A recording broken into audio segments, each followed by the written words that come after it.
Hola allí de nuevo, los saludamos desde la Bibliofrutaleza. Soy el profe Pablo. Y yo soy Mickey Mono. Queremos contarles que estamos muy complacidos por haber ganado la beca de la pájara tinta de la Secretaría de Cultura de Pereira. De Animérica. Bueno, sí, también. Vamos a ver de qué se trata. Para ti es Animérica, para mí es Pereira. ¿Lo dejamos en empate? Y lo primero, el registro de nuestros participantes al taller, con un limitado aforo por cuestiones del COVID-19, pero siguiendo estrictamente todos los protocolos de bioseguridad. Aprovechamos este registro para ofrecerles una carta y un cuestionario. Previamente las cartas, que hacen parte de nuestro sistema de lectura y escritura gamificada Smart Cards, fueron diseñadas con un claro propósito: poder dar cuenta de criterios de elección que nos van a decir, entre otras cosas, por qué un usuario elige una carta y otra no. ¿Es este un fenómeno aleatorio o de verdad tendemos a dicha elección con plena conciencia de nuestros intereses? ¿Se pueden modificar esos intereses? ¿Y esa misma pregunta nos la hacemos en procesos de lectura y escritura? Claro, mi kimono, es vital poder realizar este tipo de cuestionamientos en procesos de lectura y escritura para poder reorientar ciertas prácticas. Pero volviendo, les pedimos a las personas que nos cuenten por qué eligieron esa carta y luego les solicitamos que rellenen el formulario que luego usaremos casi al final de nuestra experiencia para proponer una nueva actividad. A ver, ¿y qué decía ese formulario? Pues monito, preguntábamos cosas como ¿por qué seleccionaste la imagen? ¿Qué juego o videojuego crearían a partir de estas imágenes? ¿De qué trataría? ¿Cuál es tu juego o videojuego o juego de mesa favorito? Y por último, escribe un número del 1 al 10. Ja, ¿y como para qué le preguntan a las personas que escriban un número del 1 al 10? Porque eso hace parte de nuestra actividad ulterior, más bien la actividad in extremis. Pero paciencia, ya te vas a dar cuenta y nuestros amables asistentes a este taller virtual también se van a enterar. Bueno, pero yo sí necesito que me escuche. Tenemos que aclarar unas cosas. Y a ver, ¿y ahora qué pasó? Pues que primero yo no soy una cosa. Yo soy un mono ardilla y tengo un nombre. Me llamo Mickey Mono Power. Y esto no es Pereira, esto es Animérica. Bueno, pero es que cuando me refiero a mi Kimono Power estamos hablando del grupo cultural constituido. Hablamos, entre otras cosas, de nuestros derroteros, de lo que nosotros deseamos hacer en mi Kimono Power y de cuál es nuestra agenda cultural. Y dentro de esa agenda cultural les contamos que una de nuestras premisas es enseñar a enseñar. ¿Queda claro? Y esto sí es Animérica. Esto es Pereira.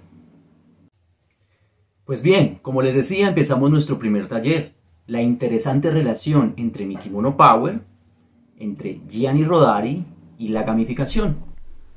Y bueno, así que entrando en materia, nos dimos a la tarea de dilucidar 3 aspectos fundamentales de nuestros talleres. Esos 3 aspectos van a componer casi que todo el universo de nuestro pequeño taller, especialmente si nos adentramos en lo que es la lectura.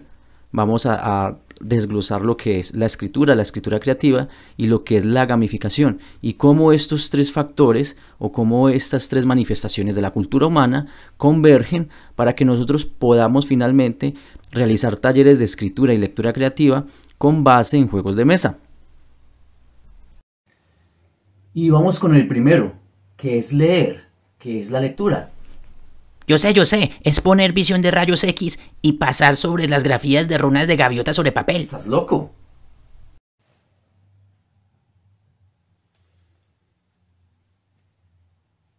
Oh, ¿y tú dónde estabas?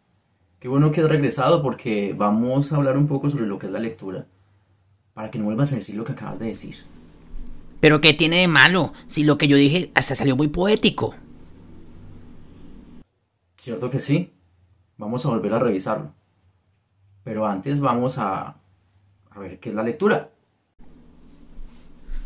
Así que, ¿qué entendemos por lectura? Bueno, lo primero es que desde esa dimensión tradicional con la cual nos han educado, nos enseñaron que la lectura es un proceso de codificación. De hecho, la lectura en su momento no fue agradable. La lectura siempre nos pareció una imposición, nos pareció una responsabilidad más adulta que un momento divertido donde podíamos ampliar nuestro panorama y nuestra imaginación con respecto a la significación del mundo. Entonces nos encontramos con, tal como dice mi kimono, con unas runas de gaviota sobre una superficie. Bien sea que esa superficie es física o digital, esas runas de gaviota componen códigos. Y ya la palabra código de por sí nos parece un acertijo. Entonces parece que aquí hay toda una magia que, lejos de ser aprovechada, se ha echado por la borda. Porque los procesos de lectura, como mencionaba hace unos minutos, simplemente tienen un carácter impositivo, especialmente dentro del aula. Y pareciera que la lectura es de carácter académico y se nos olvida que la lectura es una función social. Dentro de las competencias comunicativas de cada ser humano, la lectura es todo un privilegio. Lo que me lleva a lo que me dijo un padre de familia alguna vez en una clase, que la lectura es el primer grito de independencia del ser humano. Un aforismo muy hermoso, que no sé si es apócrifo o le pertenece al hombre, pero que realmente nos pone de cara frente a la realidad lo que es la lectura. Leer es más que decodificar. Leer en verdad compone toda una magia que tiene que ver con la significación de nuestra realidad. Y no solamente leemos cuando estamos frente a esas runas de gaviota frente a una superficie, sobre una superficie. Leemos también cuando pasamos por la calle y nos encontramos frente a una imagen publicitaria o frente a una campaña electoral. Leemos los signos naturales de ese gris opaco teñiendo las nubes que nos avisan que se acerca una tormenta. Leemos los olores, leemos las texturas, leemos las miradas, leemos las acciones humanas, leemos los gestos, y allí creamos procesos de significación. Y esto gracias a Emilia Ferreiro y Ana Teberoski, que hace casi más de unos 30 años, ¿sí? Unos 30 años más o menos, empezaron a clarificar la situación de lo que es la lectura y también de los procesos de escritura. ¿Y por qué es importante esto? Porque la lectura también puede ser creativa en la medida que se compone de voces, porque la lectura es un juego de voces y no hay nada más malo y más aburrido para un chico, incluso para uno mismo, que sentarse a leer con obligación y sin creatividad, sin un atisbo de emoción, porque de repente compré el libro y tengo mi estantería llena de libros y pues tengo que terminar el libro, o porque tengo que entregar una nota, o porque es mi responsabilidad leerme ese libro porque hace parte de un plan lector. En fin, la lectura es mucho más que decodificar, y eso es bastante claro. No lo sé ustedes, pero parece que mi kimono tuvo cierta vergüenza de su respuesta. Y aprovechando su ausencia, ¿qué tal si jugamos un juego? Aguarden. Les voy a presentar a unos personajes, y a partir de esos personajes ustedes van a tomar una decisión. Solo uno de esos personajes se va a salvar. Digamos que se enfrentan a uno de los cataclismos que propone la vida cada día. Solamente salvarán a un personaje. Empezamos con Perseo, hijo de Dánae, semidios, hijo también de Zeus, quien se enfrentó con la aventura de los dioses a la poderosa Medusa y la derrotó. He aquí un Hecatónquiro, una criatura monstruosa, guardiana del Tártaro, y quien jugó un papel fundamental en lo que se considera la titanomaquia. Se decía que tenían muchos brazos y tenían, creo que muchas cabezas. No estoy seguro, pero realmente eran monstruosos y eran muy fuertes. La pobre Medusa. Si hay alguien quien dentro de la tradición griega haya sufrido la cólera y el desengaño de los dioses, es esta pobre dama, condenada a ser odiada y temida por los mismos dioses por un crimen que no fue culpa suya. Si quieren, investíguenlo. Es realmente triste. Zeus, a quien Hesíodo considera el señor de los señores, el rey del mambo. ¿Quién no sabe quién es Zeus? Si hubiera un concurso de popularidad entre los dioses, este señor se llevaría la corona.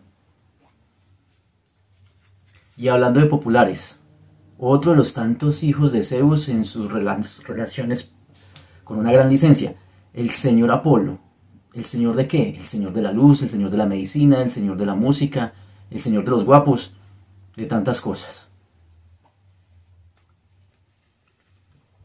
Era quien era la esposa de Zeus. Esta pobre mujer le tocó que bailar con el más feo en cuestión de fidelidad. Y bueno, también una mujer muy astuta que encontró mil y una maneras para poder deshacerse de los hijos de las relaciones extramaritales del señor Zeus, algunas veces con mayor fortuna, por cierto. Carta difícil. Hebe, hija de Zeus, no es precisamente dentro del panteón griego una de las diosas más conocidas. Es la diosa de la juventud y es también copera de los olímpicos.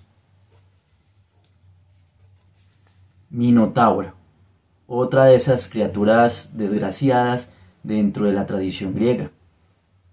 Pagó por un crimen que no cometió y le cortaron la cabeza finalmente. Polifemo, se dice que es el rey de los cíclopes, si no estoy mal.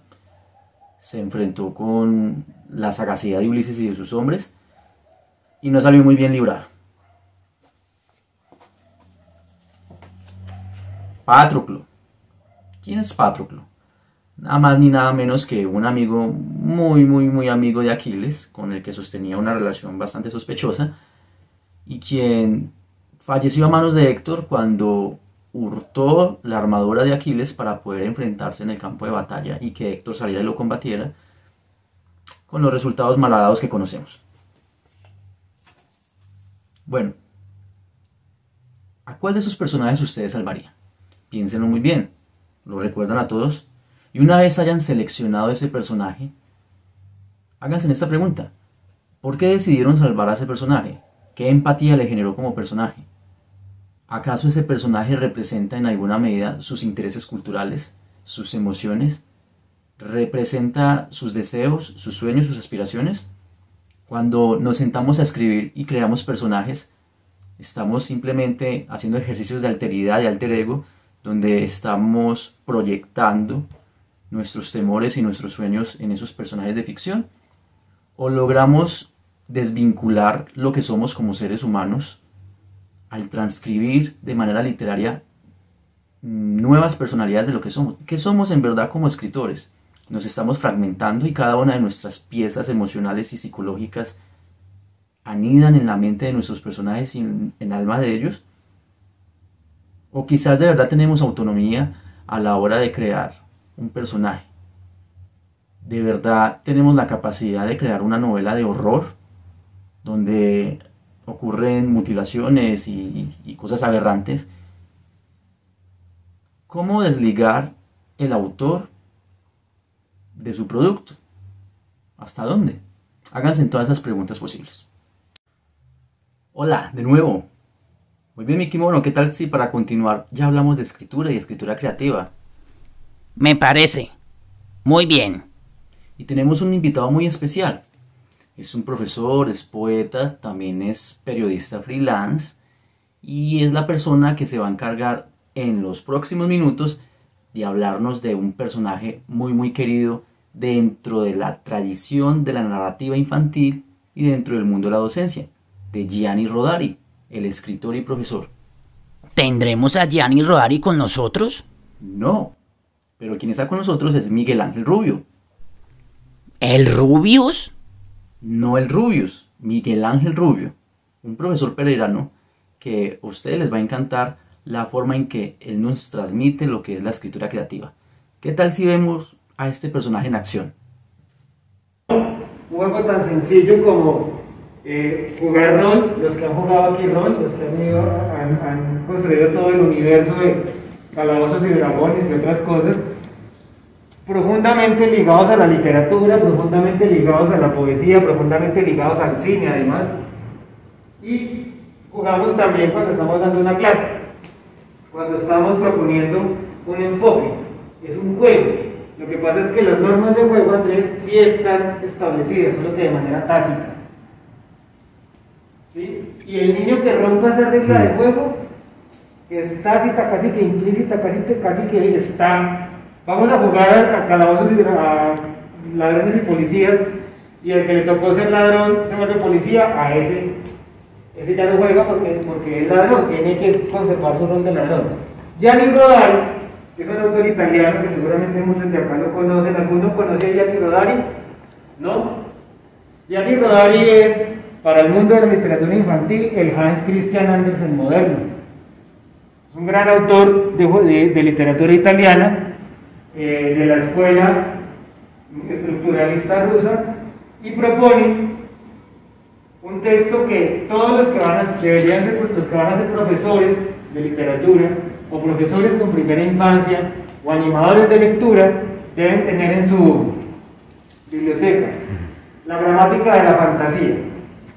Y la gramática de la fantasía no es un recetario para hacer cuentos, lo deja aquí el autor esbozado, no es un sistema para hacer juegos, es una provocación. Y para provocar vamos a partir de lo siguiente. Hay un libro que me encanta trabajar cuando hago procesos de animación lectora, que se llama el preguntario. ¿Sí? ¿Cómo se llama? Preguntario. Si yo les digo a ustedes un preguntario, ¿a qué se les parece? ¿A qué expresión se les parece? Vocabulario de preguntas. Un vocabulario de preguntas. ¿Qué más? Preguntario se parece a unos libros que uno estudia por ahí en literatura medieval que se llaman Palabrarios. un palabrario, y hay otro, Un casuario. no, hace alusión Lunario.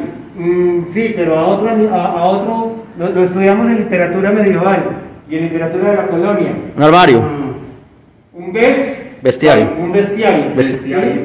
¿Ustedes saben qué es un bestiario? Yo digo que un vestuario.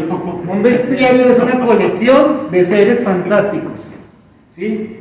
Y los bestiarios fueron muy comunes, y los que estudian aquí literatura lo saben, fueron muy comunes en la literatura de la colonia, en los tiempos de la colonia, cuando los españoles empezaron a explorar esos territorios y se encontraron una anta, que en su vida habían visto una anta, en vez de pensar que era un ser endémico de América, lo demonizaron, lo mitologizaron y le dieron una connotación no biológica, sino mágica.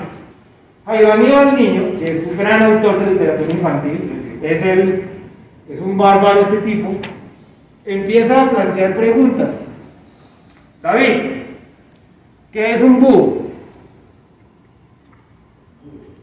¿Qué es un búho, David? El búho es un animal que de noche se pone a través de su árbol a observar todo lo que lo rodea. ¿Será? Andrés, ¿qué es un búho? Es búho.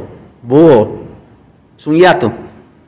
Es un hiato, ¿sí? Marco, ¿qué es un búho? Centinela de la noche, que tiene su propio silbato. Muy bien, resulta que a partir de esa pregunta, Aníbal Niño nos pregunta, ¿qué es un búho? ¿Sí? Y para Aníbal Niño el búho no es ni el centinela, aunque me gusta mucho la respuesta, no es un ñato, aunque me encanta, ñato. Y no es un animal que vive en los árboles. Un búho es Abenazar Pantoja, eminente biólogo de Cartagena de Indias, descubrió que el búho simplemente es un gato al que le crecieron los ojos.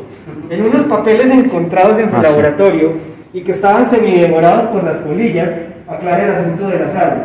Allí consigna que, gracias a su tesón y a su preocupación por el estudio de los búhos, en alguna parte de la noche le fue dado el privilegio de contemplar el misterioso vuelo de los gatos. ¿Sí? ¿Por qué les quiero leer este ejemplo y por qué les quiero plantear eso? Porque no sé si son las tarjetas que tienen ellos, ¿sí? Pero detrás de la tarjeta hay una pista, ¿sí? Y más que una pista, lo que hay es una hipótesis fantástica. Cuando vamos a escribir cuentos de ciencia ficción, incluso cuando vamos a escribir un poema, nosotros nos podemos plantear una hipótesis fantástica, un juego. Entonces, vamos a plantearla aquí grande y cada uno tirará una respuesta. ¿Qué pasaría si en este momento, de repente son las 4:20 de la tarde, el sol se ocultara y saliera la luna? Una hipótesis fantástica, la luna no puede salir a las 4:20 de la tarde, ¿sí? Entonces hay una explicación científica, ¿cierto? Podría ser un eclipse. Los pájaros, las gallinas Podría ser un eclipse, ¿sí? A lo que nos invita Rodari es a que planteemos una hipótesis fantástica, porque no estamos en el camino de la ciencia ni de la observación empírica, sino en el camino de la fantasía. Y la fantasía es el motor que potencia la creación literaria de Gianni Rodari. Y no hay juego más sensato que el juego de la fantasía. Si ustedes han leído, que seguramente son muy buenos lectores, conocen un libro maravilloso que se llama La historia interminable, de Michael Ende, ¿sí? Es un libro bellísimo que parte de una hipótesis fantástica, es ¿qué pasaría si la nada invade todo lo que conocemos? Entonces es una pelea de Atreyu, es un héroe para combatir la nada, la historia interminable. ¿Sí? ¿Me equivoco? No, es más o menos el libro. ¿Es eso? La misma, historia sin fin. La historia sin fin. Sí, es esa misma. Atreyu es un héroe que va montado en un dinosaurio blanco, ¿sí? Y él está buscando a la princesa, no me acuerdo cómo se llama, porque la nada se está comiendo el universo, ¿sí? Miren que parte de una hipótesis, bueno, podría partir de una hipótesis fantástica que podríamos contestarla a través de Kafka. ¿Qué pasaría si mañana un hombre se levantara convertido en un escarabajo? Miren que esa hipótesis fantástica, no estoy diciendo que Kafka se plantea esa hipótesis fantástica para escribir la Metamorfosis, pero es posible preguntarnos eso, ¿sí? ¿Qué pasaría, ya te doy la palabra, si una mujer bella, virginal, inocente, saliera volando entre sábanas blancas? Es una hipótesis fantástica que está en 100 años de soledad, ¿sí? Entonces, las tarjetas que ustedes tienen son estas, Andrés, ¿cierto? Yes, sir. ¿Qué pasaría si? ¿La tienen? ¿Sí? Dice qué pasaría si. Esta no. ¿No? Sí. Hay una imagen, yo tengo una aquí que es un planeta. El planeta está un poco mal encarado. Marco, ¿qué ibas a decir? No, pero ya usted se salió del tema. No, quiero decir por decir algo cuando estaba expresando lo de la nada que se está tragando el todo. Yo tengo un verso mío que dice, algo muy referente a eso, y se lo soluciono con ese verso. Para que la nada sea el todo, solo falto yo. Si yo estoy dentro de esa nada, vuelvo acá. Muy bien, muy nada, ahí está tu verso. Muy bien. ¿Qué pasaría si, dice mi tarjeta de hipótesis fantástica, los planetas estuvieran vivos? ¿Qué hipótesis fantástica tienes tú? ¿Qué pasaría si los animales supieran leer? Muy bien. ¿Y tú? ¿Qué pasaría si los leones fueran vegetarianos? Muy bien. ¿Tú cuál tienes? ¿Qué pasaría si una rata se comiera la luna? Muy bien. ¿Y tú? Si el sol hiciera vuelta. Eso está interesante. Muy sindicalista. ¿Y tú? No tienes nada. Mira las otras, las que no están pintadas. Las que no están pintadas. ¿Qué pasaría si no existiera ya la música? Entonces, nuestro primer ejercicio en este momento es, vamos a jugar con nuestras propias reglas de juego, ¿sí? Y partiendo de los ejemplos puede ser bien que nos planteemos una pregunta, como la del búho, o bien que nos planteemos una hipótesis fantástica, como la que tenemos. Vamos a jugar a responder esta hipótesis fantástica, no a través de una historia, pero sí del esbozo de una posible historia. Ojo, cuando yo planteo hipótesis fantásticas, planteo esta, planteo la que tiene David, planteo la que tiene Marco, y hago una vaca, de Mekun, de hipótesis fantásticas. Tengo muchas posibilidades lúdicas y de juego de responderme esa pregunta. En un libro que se llama Cuentos para jugar, que se me olvidó traer, de Gianni Rodari, que además no solamente es un gran teórico, sino un gran cuentista, él plantea una hipótesis fantástica que dice: ¿qué pasaría si un cocodrilo fuera Arrisciuto? Arrisciuto era un programa de televisión italiano en los años 70, un programa de concurso. Resulta que cada que el cocodrilo contesta bien una pregunta en el programa, se come un concursante. El cocodrilo era experto en capa de gatos, era invencible, ¿sí? Esa hipótesis no dice, eso es absurdo. Resulta que partiendo de esa hipótesis fantástica y de ese absurdo hace un cuento magnífico. Y hay otra hipótesis donde un hombre se enamora de su moto y se casa con su moto. Cosas que no están tan lejanas de la realidad actual. Entonces, Andrés, nuestro primer paso es hoy contestar hipótesis fantásticas. Vamos a jugar a contestar esa hipótesis. Y esa hipótesis nos puede llevar a terrenos inimaginable. ¿Listo? Primer ejercicio de la tarde de hoy. Decidieron entonces jugar un partido mundial y, aconsejados por un Tyrannosaurus Rex, ducho en regate, con pisada y recepción y con finta, escogieron como adversarios a unos mamíferos flacos y temblorosos que vagabundeaban sin ton ni son entre las altas hierbas. Los dinosaurios, en contra de todos los pronósticos y de manera increíble, perdieron el partido. Entonces, agobiados por la tristeza y avergonzados por la derrota, desaparecieron. ¿Cuál podría ser la hipótesis fantástica de este cuento? Golearon a los dinosaurios porque el arquero era un tiranosaurio. No podía tapar. Esa es una. Un poco cruel, pero ¿cuál podría ser la otra hipótesis fantástica? Necesitaría otra lectura para eso. Necesitarías otra lectura. ¿A alguien se le ocurre una hipótesis fantástica? De que el planeta era un dinosaurio mayor y se los devoró. El planeta era un dinosaurio mayor. Bueno, de ahí puede salir otro cuento. Bien. ¿O Muy qué? friki tu hipótesis, pero me gusta. ¿Qué pasaría si los dinosaurios fueran la primera civilización que pisó la Tierra y ya tenían fútbol? Nosotros somos... A mí se me ocurren dos. Una muy obvia y es, ¿qué pasaría si los dinosaurios hubiesen inventado el fútbol? Y el cuento la responde de uno, sin ningún tipo de amparo. ¿Bien? Y otra un poco más contextual es, ¿qué pasaría si los dinosaurios hubiesen sido jugadores del Deportivo Pereira? Por ejemplo. Más malos que caen. Exactamente. Pero la hipótesis fantástica que podríamos aplicar a este cuento es, ¿qué pasaría si? ¿Sí? Entonces, mira, ¿qué pasaría si? Esa pregunta de por sí ya es como, abra cadabra, patas de cabra. ¿Sí? No, me está introduciendo algo, me está abriendo una puerta. ¿Qué pasaría si? Lo demás ya es producto de nuestra propia cosecha como escritores, como lectores o como animadores y provocadores de lectura. A mí no me gusta la palabra animador de lectura, porque el animador de lectura es ¡vamos, sí, idea, entusiasmo! No, ni me gusta tampoco el de promotor, porque me siento como vendiendo libros. Me gusta es el provocador de lectura, el que lleva a un chico, a una chica, a una persona a quererse leer un libro, le provoca. Sí, aquí había alguna vez un poeta mexicano decía es que los colombianos hablan muy raro, porque dicen, no se le antoja un tintico, no, le provoca un tintico, le provoca, esa palabra provocar, que es fuerte en sí misma, es lo que buscamos los que hacemos procesos de difusión de lectura o promoción de lectura. ¿Qué pasaría si? Ya, abrí la ventana. Ahora sí, ¿qué pasaría si Marco no fuera un poeta, sino que fuera un extraterrestre venido del planeta Venus? Y estuviera aquí sentado estudiando el secreto de la lectura y la escritura que tenemos en este taller, ¿sí? Ahí ya hay una hipótesis fantástica un poco reforzada, pero tiene sentido. Y la respuesta debe tener el mismo grado de verosimilitud de lo que nos plantea.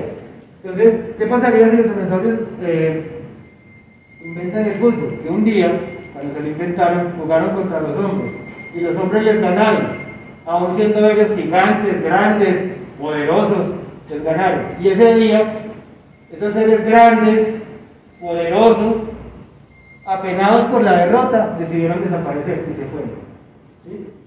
Miren que la hipótesis se contesta de una manera supremamente estricta dentro de esa norma de juego. Si te sales de la norma de juego de la hipótesis, rompes con la posibilidad que te das cuenta.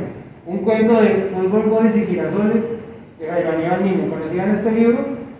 Es un libro bellísimo para los que tienen hijos o sobrinos, les empiecen a antojar de lecturas relacionadas con el fútbol. Bien, miremos una hipótesis fantástica. ¿Cuál te tocó a ti? ¿Qué pasaría si los animales supieran leer? Bien, ¿y cuál es tu respuesta? Muy posiblemente serían abogados, políticos, profesores, policías, médicos, entre otras muchas profesiones que posibilita un estudio que más personas estudia académico que permite un proceso cognitivo como el de la lectura. Pero parece que ese proceso cognitivo de la lectura lleva a pensar, y ese mismo pensar ese mismo pensamiento de modificar, construir, de expresar ideas, lo llamamos como una parte de evolución, pero a todas estas, ¿acaso los animales ya no saben leer? Ahí está el inicio de una historia que tú podrías desarrollar, una historia infantil con tintes de ciencia ficción, pues bastante, además muy didáctica. Entonces mira que es apenas una estrategia. Yo quiero dejar claro que todas las ideas que se generan acá son propiedad de mi Kimono Power. ¿Okay? Bueno, pero va redondeando. Mira que esta es apenas una estrategia, como te digo, eso no es un recetario de parta las zanahorias, no, es apenas una estrategia, ¿sí? Alguien podría decir, no, pateando lo que dice mami, que le está dando bobadas, eso no funciona. Y podría no funcionar. ¿Por qué? Porque cada uno tiene pues unas subjetividades que, jugar, es que lo que decía Andrés ahora, vamos a jugar eso como tal, ¿sí? David, ¿cuál es tu hipótesis fantástica? ¿Qué pasaría si los leones fueran vegetarianos? Muy bien, ¿y cómo lo trataste de contestar? Sí, yo planteé que sí, pasaría que si los leones fueran vegetarianos, de que dejarían de cazar animales para dejar a un lado su instinto carnívoro y tampoco cazarían humanos en las selvas. Serían más sanos, longevos, domesticables, cariñosos y protectores de las personas. Bien, eso que tienes ahí podría ser el insumo para una historia que se me empieza a ocurrir bastante interesante, ¿sí? Entonces, como cambian su dieta, hay una canción que te recomiendo que escuches que se llama Historia de Vampiro, de Manuel Serrat. Y es la historia de un vampiro que se niega a chupar sangre y se pone a tomar agua. Y le enseña a los demás vampiros a tomar agua. Esa canción es una hipótesis fantástica. ¿Qué pasaría el día que llegara un vampiro y dijera, un vampiro que además es un ser imaginario, el vampiro como lo describimos allí, dejara de chupar sangre y empezara a tomar agua? Y Serrat desarrolló en esa canción toda una historia política y poética muy bella. Marco, ¿cuál es tu hipótesis? Pues aquí dice, ¿qué pasaría si la ensalada quisiera venganza? Sí. Dice que si la venganza se tomara la remota mente inimaginable de las verduras y hortalizas, en contra de los aparatos digestivos en plena odisea de su engranaje de oxidación y procesamiento de la materia degradada de los alimentos, simplemente se adaptarían a un mecanismo de defensa similar al de la zarigüeya que, al sentirse presa de persecución, se orina dentro de sí misma para dañar la carne de los hambrientos comensales. Simplemente desarrollarían una silenciosa sustancia que ya en los vientres se vuelva tan tóxica que haga vomitar y defecar a quien se atreva por última vez a atacar su violentada existencia dolorida, la de las plantas. Con descripciones muy brutales y todo. ¿Cómo es tu nombre? Francis, ¿cuál es tu hipótesis? ¿Qué pasaría si una rata se comiera la luna? Bien, ¿y qué pasaría? Después de que, la luna, después de que respondí, me acordé de las palabras iniciales de él, porque cuando yo respondí, inmediatamente yo me remití a la noche, ¿cierto? Como a la luna como tal y no a la rata. Entonces ahí fue donde yo dije, mire que la lectura de las cosas, no de las imágenes como tal, así no de los propios palabras, cómo nos hace a nosotros imaginarnos ciertas cosas, porque mi respuesta simplemente me referí a la noche y dejé la rata por fuera, ¿sí? Entonces, no habría noches felices, noches brillantes, simplemente la noche reflejaría lo gótico, lo tenebroso que para muchas personas siempre ha sido. Entonces, mire yo como dejé la rata por fuera y simplemente me remití como a la noche, a la oscuridad, a lo que tiene que ver con la luna. Cuando le introduzcan las ratas, quizás ya no sea tan gótico. Claro. Entonces, miren que No, esa hipótesis. De pronto sí, siempre tenemos como una referencia de la rata como algo más negativo. Pero el ejercicio que ella hace es muy interesante porque mira que dentro de la hipótesis ella niega un elemento que le genera repulsión, que le genera un concepto negativo y simplemente se queda con la noche. Pero cuando le introduzcan las ratas, aún con el fastidio que te dé, la hipótesis te da un giro. Lo que Henry James llama la vuelta de tuerca de la historia. ¿Sí? Teoría de la recepción, narratología. Entonces, cuando una noche gótica llegan las ratas, ¿qué pasa cuando las ratas llegan? ¿Bien? ¿Cuál es tu hipótesis? ¿Qué pasaría si ya no hubiera más escuela? Además de ir a trabajar. Pues hombre, a mí no, honestamente me asaltó fuera de la respuesta que hay que dar, que es la hipótesis fantasiosa. Ahí mismo se me atravesó la respuesta filosófica. Pues la respuesta filosófica sería que pasaría algo muy genial y sería la libertad para la creación estética. Precisamente porque hoy en día las escuelas son castradoras de la imaginación, la fantasía. Pero, si respondo como un niño, siendo yo un niño pues de educación de básica primaria, yo le diría, profe, al no haber escuelas, habrían muchos parques de diversión. Yo mismo le diría a mi padre, a mi madre, mañana madruguemos para ir al Castillo del Terror, la montaña rusa, vamos a comer muchas crispetas durante todo el día, vamos a estar allá. Más o menos sería esa la hipótesis fantasiosa de un niño. Bueno, ahí ya tienes el inicio de una historia. Además que esa de qué pasaría si no hubiera más escuela, está contextualizada, ya no hay más escuela. ¿Sí? Entonces mira que esa hipótesis fantástica deja de volverse fantástica. ¿La tuya cuál era? El sol decidiera hacer huelga. Uy, esto está interesante. A ver, camarada. En últimas, en efecto, porque se vuelve más conspirativa, porque uno diría, ¿quién le hace huelga a un sol? Entonces, pues aquí eso tiene una deconstrucción alrededor de, el sol hace parte, pues en este caso, de nuestro sistema solar, y porque no solo a quién le haría, sino por qué haría huelga. Entonces uno diría, dentro de la dialéctica misma, el sol no quiere ser más sol, es decir, no quiere ser más sistema, por lo tanto quiere salirse de la responsabilidad del peso de cargar los planetas encima y quiere ser antisistémico. Y entonces, ¿a quién le haría huelga? Pues a su mismo universo, al sujeto por encima del que está allí. Pero entonces, como todo sistema que se construye tiene sus partes y su todo, el sol no está solo, sino que están los planetas conciliadores, los que buscan decir, venga hermano, pero es que usted lo necesitamos y necesitamos que esté aquí, que no se mueva de acá, porque es que hace parte de nuestra vida. Entonces, ¿cómo convencer al sol de que no sea más sistema? Que no quiere ser sistema, ahí quedaría la hipótesis para seguir construyendo. Entonces, mira, Yo tengo una pregunta. Esta se relata ahí. Partimos de la premisa de que es una hipótesis fantasiosa, pero aún así hay un contenido estrictamente político. Eso y mucho más allá. No de pronto no limita no, todo lo contrario. Lo que acaba de hacer él es abrir mucho más el espectro. ¿Por qué? Porque en esa respuesta que él da de su hipótesis fantástica, nos arrima ¿a qué género nos arrima? Al ensayo. ¿Sí? Nos está arrimando a plantear una postura, ¿sí?, sobre qué pasaría si el sol hiciera huelga. Miren que ahí hay toda un contenido filosófico, ensayístico, una postura política y también una postura literaria. Entonces, como camino de creación literaria, podemos bien construir poemas como Marco, que es uno de nuestros nuevos grandes poetas en la ciudad, ¿sí?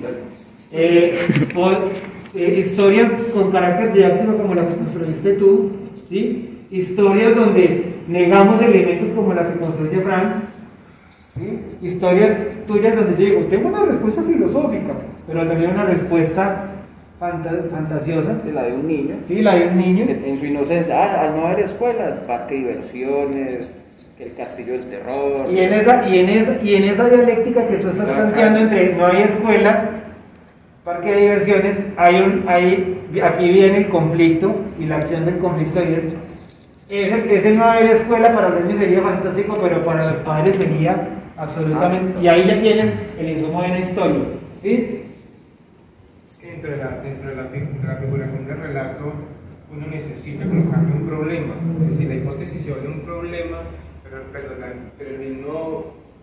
misma historia recae no a reconstruir el problema como hipótesis, sino como también solución.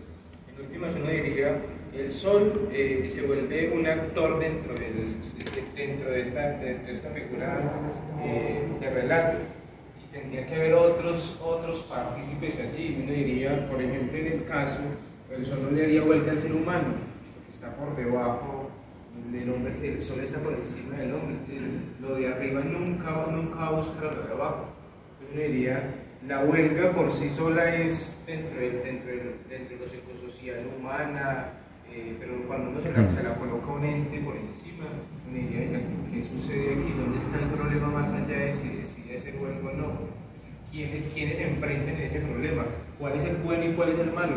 ¿El sol está hablando como bueno o como malo?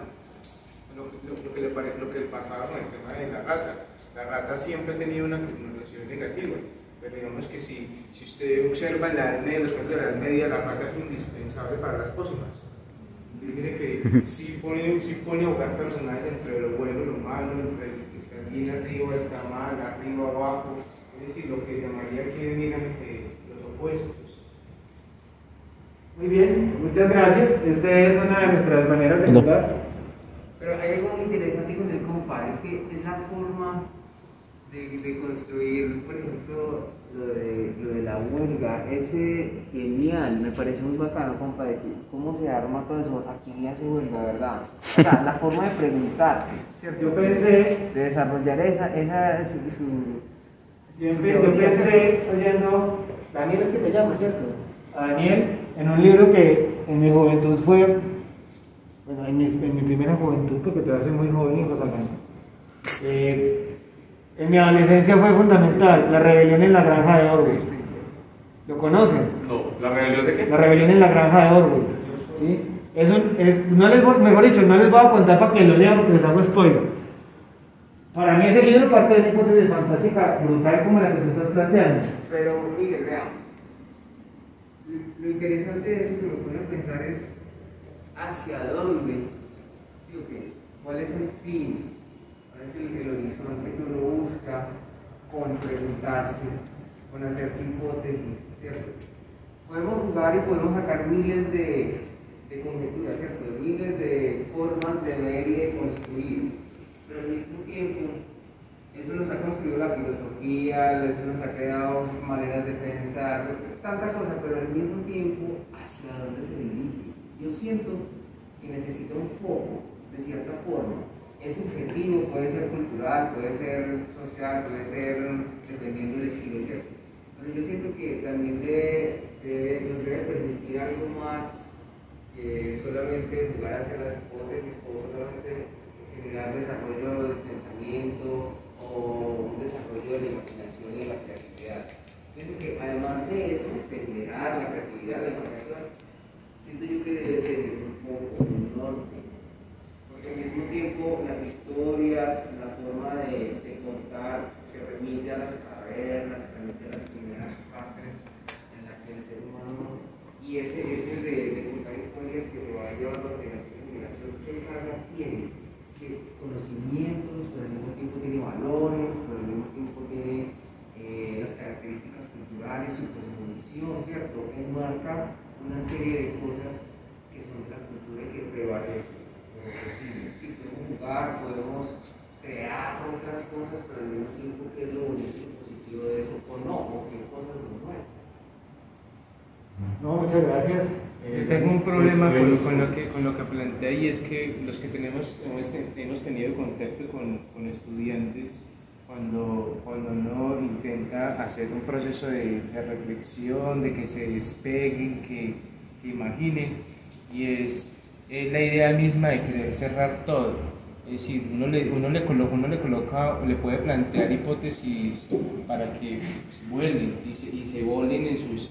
pero siempre tiene una tendencia a cerrar muy rápido el discurso, el relato. Es decir, tú dices, bueno, inventémonos el típico ejercicio de inventémonos otro final, y lo cierran tan rápido, lo vuelven tan mediático, tan cierre, que uno dice como que, para la expresión, mierda, uno qué hace aquí si la misma dinámica de la sociedad quiere hacerlo todo tan rápido, todo que no posibilita romper ese pensamiento de determinarlo y hacerlo objetivo, hacerlo concreto. Uno dice, bueno, si uno le dice, bueno, ¿qué pasa si Rapunzel ya no le crece más el cabello y se quedó calva? Bueno, ¿qué pasa? Entonces uno no, listo, pues ya existe el peinado de pelo calvo y listo, ya. Entonces no se lleva más allá. Entonces, y lo único que posibilita ese tipo de cosas es más preguntas a la hipótesis. Puede ser muy método científico o muy cartesiano. Vamos a exprimirle hasta la última pregunta a ver qué se queda, pero con los estudiantes en un ejercicio de exploración de escritura, de pensamiento, lo quieren cerrar todo. Uno quiere respuestas gruesas, contundentes, densas, como llaman. Pero no, para ellos la cosa es muy simple, porque pues del ascensor está la escalera eléctrica, es todo muy rápido, y eso es una de las dificultades que tenemos actualmente dentro del ejercicio de la docencia en materia de la exploración hacia nuevos horizontes. El estudiante, la inmediatez de la sociedad nos cierra muy rápido todo, nos da la respuesta full. Hay que hacer una ecuación, no se preocupe, el celular está de una. Cuando vamos a explorar por procesos de escritura pasa exactamente lo mismo. ¿Qué me pasa con mi hijo lo que usted está diciendo? Mi hijo cuando va a dar una respuesta de un trabajo, yo siempre le digo haga una respuesta un poco más extensa, más elaborada, que utilice algunas maneras de describir de manera más amplia para que la persona que lo lea quede más convencida de lo que se está diciendo. No, pero él llega y responde una pregunta en dos líneas, y yo siempre digo, eso es una respuesta mediocre, hermano, porque usted está diciendo se cierra. Papá, pero es que ¿qué más responde? Yo, no, ahora es la... Pero está la respuesta, bueno, la respuesta está, y uno dice, no puede negar que no es la respuesta. Me pasó algo similar ayer, estaba en la casa de un amigo que es un ente cultural de aquí de la ciudad muy importante, y estábamos debatiendo unos poemas que he hecho nuevos, y entonces en solo un primer verso de uno de esos poemas, él se cerró así como está diciendo él, se cerró a la imaginación que nos regala la poesía, o a la abstracción a la que nos puede llevar. Yo le dije este verso, empezando el poema, y él me lo debatió. ¿Cómo llenar un espacio que no está? Se toteó la risa y me dijo, buenas. Ahí no hay poesía. ¿Cómo va a llenar un espacio que no está si ese espacio ya no está? Entonces yo le decía, póngase a analizar la manera en que yo lo estoy diciendo. Ese espacio ya no está, o puede que esté ahí y no se pueda llenar, pero para usted. Ese espacio ya no está para usted. Entonces, es una manera también de cerrarse a la posibilidad de una imaginación. Y hay gente que quiere que uno exprese las cosas de una manera tan diciente que se sepa todo. En mi caso personal, la poesía merece una abstracción, no tirarse la plena a la persona que va a leer. Disponible. Yo voy a retroalimentar algunas de las cosas que se han mencionado aquí después de la exposición del docente Rollo, también poeta, que me parecieron muy interesantes, pero voy a empezar por lo último, por lo que está diciendo el caballero y el compañero. ¿Cuántos de los presentes somos docentes? Creo que la mayoría somos docentes, y los que estamos aquí o somos docentes o somos escritores, o somos como Gianni Rodari, docentes y escritores simultáneamente. Y sí, yo me adhiero a ambas posiciones, y nos encontramos que nuestra sociedad es una sociedad de la inmediatez. Esta es la sociedad del zapping, donde si el chico o incluso el adulto está viendo un programa de televisión y se va a comerciales, entonces no termina viendo ese programa, y en una sola jornada dice haberse visto 4 películas, pero no las vio, estuvo pasando de canales. Y en la educación sucede algo muy interesante, y es que a nosotros los profesores se nos solicita que cuando tengamos una sesión pedagógica con los chicos, nosotros tenemos que entregar lo que los pelados van a ver, cuáles son los objetivos, y cuando empieza la clase hay que decirles lo que vamos a ver y para qué sirve. No hay lugar a la sorpresa, no hay lugar a la espontaneidad, es una camisa de fuerza. Y cuando nosotros trabajamos este tipo de talleres, porque la mayoría de estos talleres que tienen que ver, luego lo vamos a hablar, que se llaman Smart Cards, es que trabajamos con estas tarjeticas que parecen flashcards o juegos de mesa, que las usamos como medio de gamificación para trabajar en el aula, pero también para realizar creación poética y creación en prosa. Nos damos cuenta que un ingrediente fundamental es ser aleatorios. ser aleatorios por un solo momento, de dejarnos llevar por las respuestas mismas que nos da ese numen, que nos da ese factor poético. Y cuando empezamos, yo como escritor, porque somos escritores inéditos, pero hemos escrito muchas cosas, cuando nos sentamos a escribir, si bien puede haber un sistema de escritura, no hay como ese abroquelamiento de, es que hoy tengo que escribir 4 páginas y es sobre ese tema. Incluso muchas veces se utilizan los recursos de escritura creativa de media res que usaron ya los griegos, que empezaron por la historia cuando estaba contada a mitad de camino. Si nosotros leemos, perdonarán la Ilíada, en la Ilíada ya han transcurrido 10 años de la asedio a Troya, si no estoy mal. Entonces ahí es un conflicto con el Pélida de Aquiles, que se encuentra muy molesto porque una de sus amadas le fue retirada como botín, y ya han pasado un sinnúmero de cosas. Y usualmente cuando escribimos o cuando estamos en una clase nos dicen, mira, hay que empezar con este tema porque así lo dice el currículo, o debo empezar a escribir por esto porque es que este es el primer capítulo, cuando puede ser más sustancioso, puede ser mucho más imaginativo, hacer un proceso de colocación de ese factor, incluso sintáctico, de la linealidad del tiempo, o sea, el inicio, el desarrollo y el fin, que si uno hace simplemente un proceso de descolocación. Como eso que está sucediendo en estos momentos, este pequeño conversatorio no lo teníamos en mente, ni mucho menos la retroalimentación. Ahora quiero hablar de la señorita cuando mencionó las ratas. A mí me parece muy interesante que haya una resistencia misma a las hipótesis. Es que las hipótesis no son, es que yo tenga que seguir la hipótesis a carta cabal. Volvemos a partir de lo que son los procesos de significación y de construcción de conocimiento.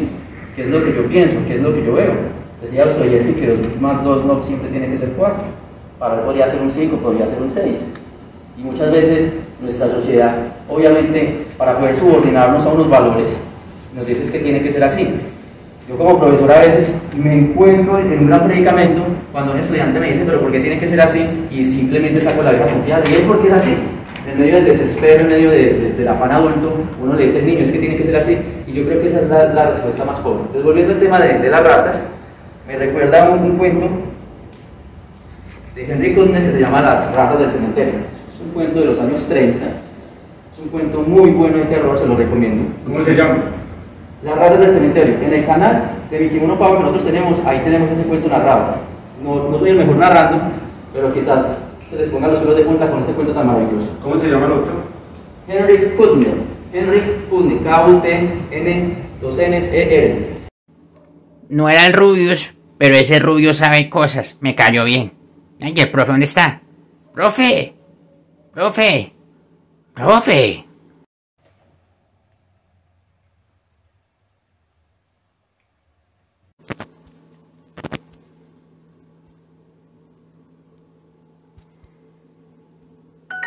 I am going to follow you.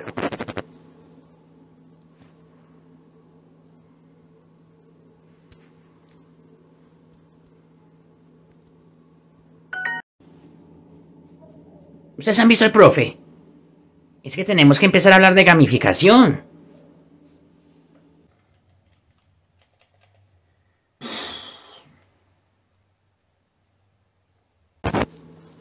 She is going to forget me.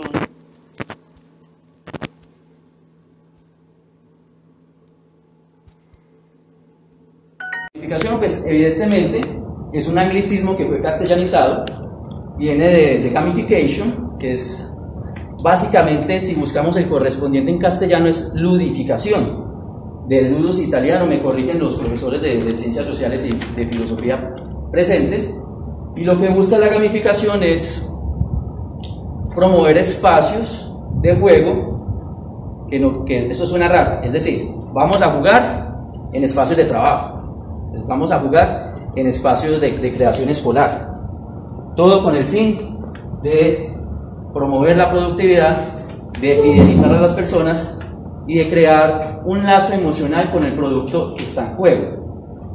¿Cómo sucede esto? Bueno, una empresa tiene problemas de productividad, digamos Claro tiene problemas de productividad, en atención al cliente les está yendo mal, no están teniendo las ventas esperadas, entonces llega alguien y les propone, pues yo no sé cómo funciona el mundo de las empresas, lo siento, pero viene y le dice a la junta directiva, debemos gamificar los procesos de la empresa. ¿Cómo que debemos gamificar los procesos de la empresa? No, vamos a crear un sistema de valoración y de recompensa que esté aparejado a escenarios confortables dentro del propio trabajo para que las personas puedan,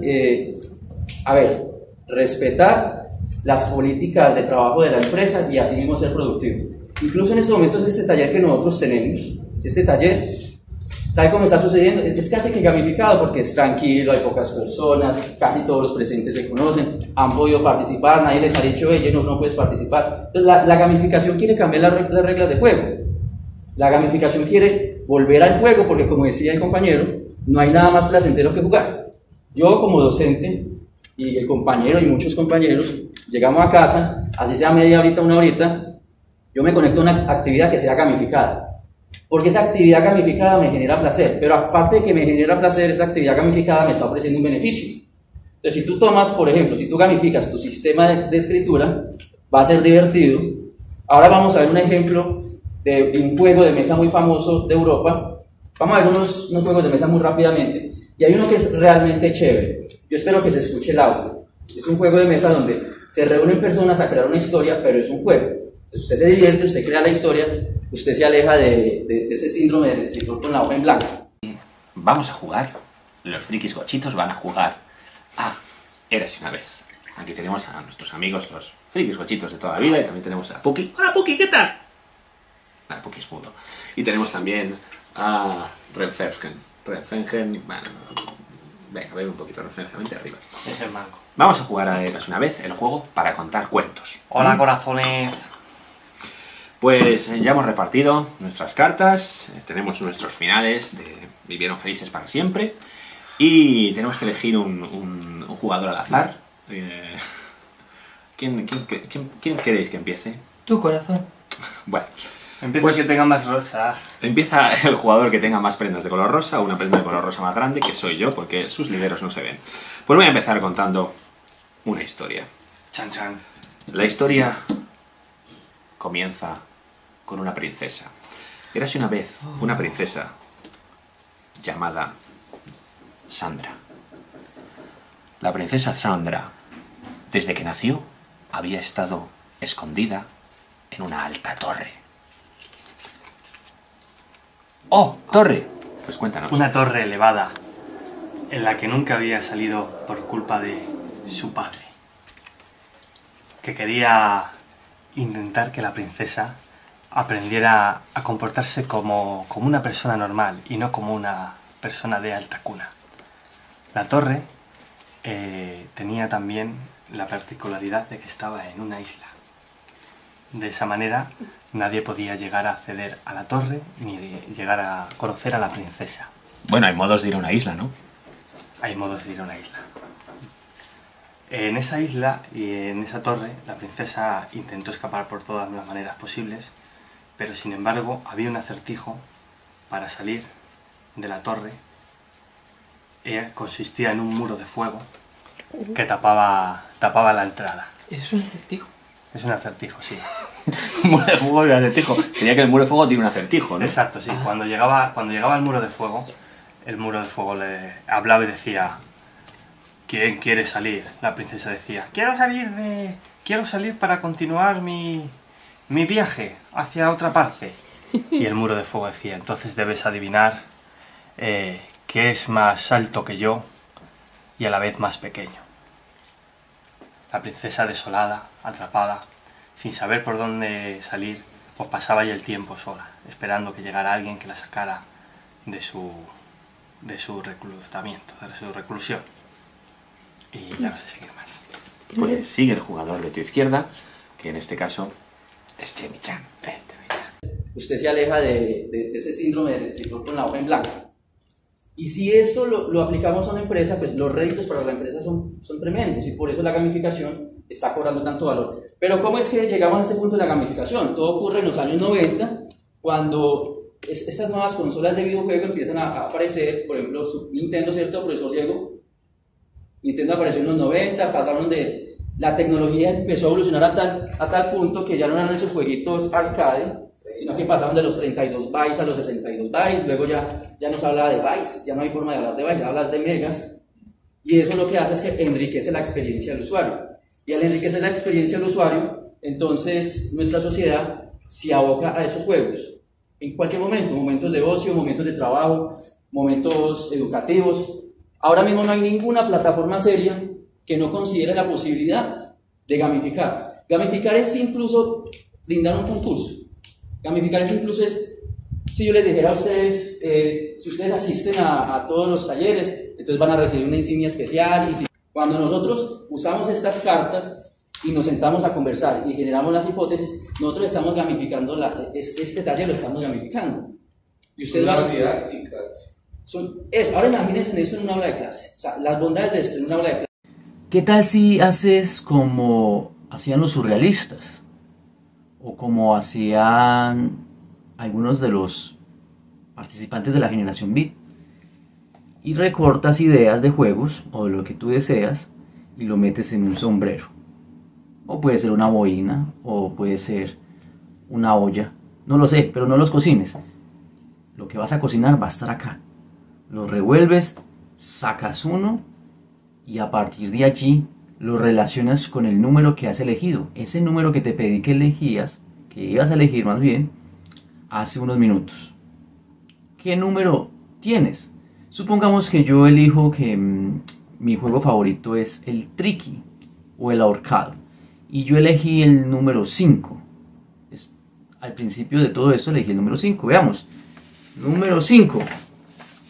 Vaya, debo de hacer una historia con romance. Dentro de los subgéneros literarios de la narrativa, voy a hacerlo con romance. Vamos a ver los números y a ver qué número elegiste y a ver cómo puedes realizar la combinación.